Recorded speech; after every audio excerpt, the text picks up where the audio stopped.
Selamat pagi anak-anakku, semoga kabar kalian untuk hari ini baik-baik saja. Nah, berjumpa lagi kita dalam mata pelajaran sosiologi. Nah, hari ini kita masuk pada materi pembelajaran kita, yaitu masalah ketimpangan sosial di masyarakat. Nah, seperti apa masalah ketimpangan sosial yang ada di masyarakat itu? Silakan tonton video pembelajaran kita hari ini. Oke, terima kasih, tetap semangat, dan salam SFD. Oke, kemudian kita lanjut materi pembelajaran kita untuk hari ini, yaitu masalah ketimpangan sosial di masyarakat. Nah, sebelum kita memasuki materi, terlebih dahulu kita harus mengetahui tujuan pembelajaran kita. Nah, yang pertama tujuan pembelajaran kita adalah memahami masalah ketimpangan sosial. Nah, yang kedua, memahami akibat dari ketimpangan sosial. Nah, mari kita lihat seperti apa sih masalah ketimpangan sosial? Nah, sebelum kita mengetahui masalah, terlebih dahulu kita harus tahu apa yang dimaksud masalah sosial. Nah, di sini ada dua pengertian masalah sosial. Yang pertama itu menurut Soejono Soekanto, masalah sosial itu merupakan suatu ketidaksesuaian antar unsur-unsur kebudayaan atau masyarakat yang membahayakan kehidupan kelompok sosial. Nah, yang kedua itu Soetomo. Nah, Soetomo di sini mengartikan bahwa masalah sosial merupakan sebagai suatu kondisi yang tidak diinginkan oleh sebagian besar warga masyarakat. Nah, maka di sini jelas kita lihat bahwa masalah sosial itu merupakan adanya ketimpangan sosial yang terjadi di masyarakat. Nah, di sini kita lihat ada pengertian ketimpangan sosial, maka di sini kita lihat itu pengertian ketimpangan sosial itu merupakan sebagai adanya ketidakseimbangan atau jarak yang terjadi di tengah-tengah masyarakat, adanya perbedaan status sosial ataupun budaya. Nah, dalam hal ini bahwa ketimpangan sosial itu banyak yang kita lihat di masyarakat itu tumpang tindih, itu baik dari status sosial di bidang pekerjaan, pendidikan, atau segala macamnya. Oke, kemudian kita masuk pada ketimpangan sosial akibat perubahan di tengah globalisasi. Nah, seperti apa ketimpangan sosial ini? Akibat ketimpangan sosial ini, yang pertama mari kita lihat ketimpangan sosial dalam dunia pendidikan. Nah, di sini kita lihat itu yang pertama dalam dunia pendidikan itu lingkungan sekolah yang tidak berkualitas. Yang kedua, kurangnya kesempatan memperoleh pendidikan. Dan yang ketiga itu fasilitas pendidikan yang tidak sama. Nah, kemudian kita masuk pada akibat ketimpangan sosial di bidang ekonomi. Nah, seperti apa itu? Contohnya, banyak kita temui di kalangan masyarakat yaitu antara orang kaya dan orang miskin. Nah, baik itu dalam bentuk mata pencaharian dan juga dalam bentuk pendidikan.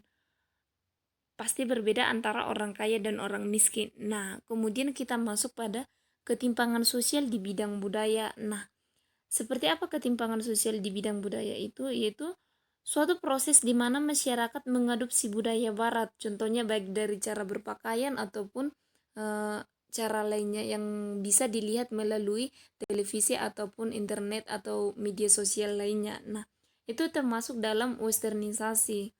Kemudian masuk dalam gaya konsumerisme. Nah, seperti apa gaya konsumerisme yang terjadi di kalangan masyarakat itu? Yaitu pemuasan dengan membeli atau mengadopsi barang-barang, yaitu kepemilikan secara material. Nah, seperti itu dalam bentuk ketimpangan di bidang budaya. Oke, kemudian kita masuk pada faktor penghambat ketimpangan sosial. Nah, seperti apa faktor ketimpangan sosial itu? Di sini ada dua, yaitu faktor internal dan faktor eksternal. Nah, kemudian kita masuk pada faktor yang melatar belakangi. Nah, tadi sudah kita lihat bahwa masalah ketimpangan sosial itu di masyarakat. Nah, sekarang masuk kita apa yang melatar belakang ketimpangan sosial itu. Nah, yang pertama itu ada stratifikasi sosial. Yang kedua ada sikap prejudis atau prasangka. Kemudian masuk diskriminasi. Nah, mari kita bahas yang pertama itu stratifikasi sosial. Nah, stratifikasi sosial ini sangat berpengaruh terhadap timbulnya ketimpangan sosial. Nah, biasanya dalam stratifikasi sosial ini memberi peluang kepada anggota tertentu, yaitu antara strata bawah ataupun strata yang lebih tinggi. Nah, pada stratifikasi sosial ini sering kita jumpai di masyarakat, yaitu yang menganut sistem kelas sosial di atas ataupun kelas sosial di bawah yang ditentukan oleh keahlian yang dimilikinya.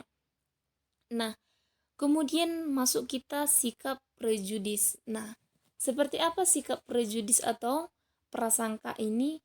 Ini biasanya sebagai sikap yang negatif. Nah, contohnya seperti apa? Sering kita jumpa di masyarakat itu bahwa kita menganggap kawan kita itu orang bodoh. Nah, dalam hal apa kita menganggap dia orang bodoh? Karena kita sering menjumpai bahwa dia sering diam atau jarang berbicara. Namun di sisi lain dia orang pintar. Kita hanya menganggap bahwa itu sesuatu yang alasan yang tidak jelas yang kita tentukan. Nah, kemudian kita masuk pada diskriminasi. Nah, diskriminasi itu merupakan perbedaan. Nah, perbedaan itu terjadi sering terjadi di kalangan masyarakat. Inilah yang merupakan faktor yang melatar belakangi munculnya ketimpangan sosial. Nah, di masyarakat itu terjadi apabila disebabkan oleh faktor ketidakadilan dalam pendistribusian. Nah, itulah yang terjadi mengakibatkan diskriminasi. Nah, diskriminasi ini sering kita jumpai dalam bentuk adanya pemisahan antara yang kaya dan yang miskin. Nah, kemudian kita sering jumpa dalam bentuk karena perbedaan agama. Kemudian sebagian besar masyarakat menempatkan bahwa laki-laki itu lebih tinggi daripada perempuan. Kemudian kita masuk pada akibat ketimpangan sosial. Nah, seperti apa akibat ketimpangan sosial? Tadi kita sudah masuk pada masalah dan juga yang melatar belakangi ketimpangan sosial. Nah, sekarang kita masuk akibatnya. Nah, yang pertama itu kriminalitas. Yang kedua itu ada melemahnya jiwa wirausaha. Yang ketiga monopoli. Dan yang keempat ada kemiskinan. Dan yang kelima adanya kemerosotan moral. Dan yang keenam itu adanya pencemaran lingkungan. Nah, mari kita bahas satu persatu, yaitu tentang kriminalitas. Nah, seperti apa kriminalitas ini? Nah, banyak kita temui di masyarakat bahwa bentuk tindakan kriminal ini antara lain dalam bentuk pembunuhan, perampokan, penculikan, dan juga banyak contoh lain. Nah, ini proses-proses yang menghasilkan perilaku-perilaku menyimpang di masyarakat, baik dalam proses imitasi, persaingan, ataupun pertentangan lainnya. Nah, contohnya dalam bentuk tindakan kriminal itu, yang pertama itu kita lihat dalam bentuk biasanya dikatakan itu kejahatan kera putih. Nah, contoh dalam kejahatan kera putih itu seperti apa? Yaitu tindakan yang dilakukan oleh orang-orang yang mempunyai status sosial yang lebih tinggi. Nah, contohnya seperti apa? Pencucian uang ataupun korupsi ataupun penggelapan uang dan juga lain sebagainya. Nah, kemudian kejahatan dalam bentuk kera biru. Nah, contohnya dalam kejahatan bentuk kera biru itu adalah dilakukan secara konvensional. Kemudian kita masuk pada melemahnya jiwa wirausaha. Nah, seperti apa itu? Pada masyarakat yang takut berwirausaha biasanya melakukan jalan pintas dengan cara mengikuti undian berhadiah dan investasi yang ilegal. Nah, hal ini bahwa dalam jiwa wirausaha itu harus dibutuhkan pengembangan kemampuan dana, tenaga, dan kemampuan manajemen. Nah, hal itu selain dari kemampuan yang dimiliki, untuk menjadi jiwa wirausaha itu harus membutuhkan keberanian untuk mengambil risiko yang telah diperhitungkan, dan juga membutuhkan sikap mental dan juga cerdas dan jujur serta kreatif untuk mencari pelanggan. Nah, kemudian kita masuk pada monopoli.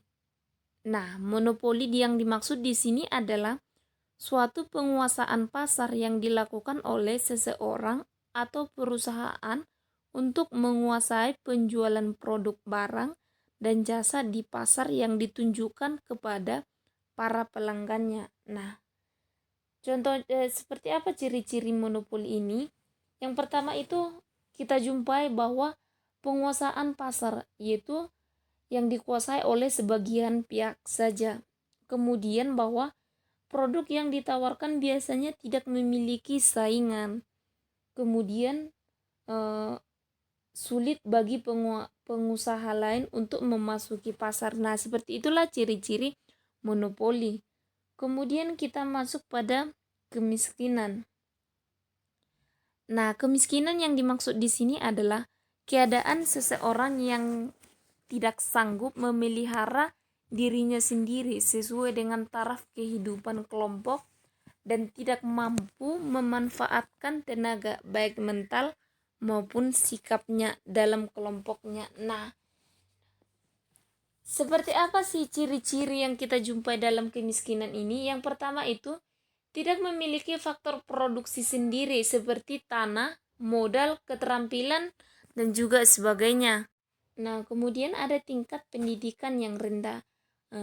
Kenapa merupakan salah satu ciri dari kemiskinan? Karena ketika memiliki pendidikan yang rendah, baik itu dalam tamatan sekolah dasar ataupun SMP, maka mereka tidak bebas mencari pekerjaan yang lebih bagus lagi. Nah, kemudian ada yang hidup di kota, yang biasanya yang berusia hidup di kota yang lebih muda, tidak memiliki keterampilan. Kemudian kebanyakan tinggal di desa sebagai pekerja keras atau berusaha melakukan apa saja. Nah, kemudian ada angka kematian yang tinggi. Tingkat kesehatannya juga lebih rendah. Seperti itulah ciri-ciri daripada kemiskinan yang bisa kita lihat. Nah, kemudian ada contoh ataupun fungsi yang sering kita lihat dalam bentuk kemiskinan itu. Yang pertama itu ada fungsi ekonomi, yang kedua fungsi sosial, dan yang ketiga ada fungsi kultural, dan yang keempat fungsi politik. Nah, fungsi ekonomi ini yaitu menyediakan tenaga atau pekerjaan tertentu, atau membuka lapangan kerja baru, atau memanfaatkan barang bekas, atau biasanya itu dalam bentuk pemulung atau pencari butut, seperti itu. Oke, kemudian kita masuk pada kemerosotan moral. Nah, kemerosotan moral itu muncul sebagai akibat dari ketimpangan sosial yang dipicu oleh berkembangnya sikap individualistis atau materialistis. Nah, itu bagi kelompok masyarakat kelas atas. Atau kemerosotan moral berupa sikap kurang peduli terhadap sesama, baik dalam bentuk kelompok ataupun juga di dalam bentuk teman sepermainan, seperti itu. Oke, kemudian masuk pada pencemaran lingkungan alam. Nah, kemudian pencemaran lingkungan alam yaitu seperti apa pencemaran lingkungan alam yang terjadi di masyarakat, bahwa itu disebabkan rusaknya tata lingkungan yang disebabkan oleh manusia itu sendiri. Nah, contohnya itu dengan membuang sampah sembarangan. Ketika dia tidak sadar, secara bertahap dia membuang sampah dengan sembarangan, maka akan mengakibatkan banjir. Nah, kemudian kerusakan lingkungan, yaitu pengundulan hutan yang dilakukan oleh manusia sehingga merusak flora dan fauna yang ada di lingkungan sekitarnya. Oke, sekian pertemuan untuk kita hari ini. Jangan lupa catat di buku catatan dan kerjakan tugasnya. Oke, terima kasih.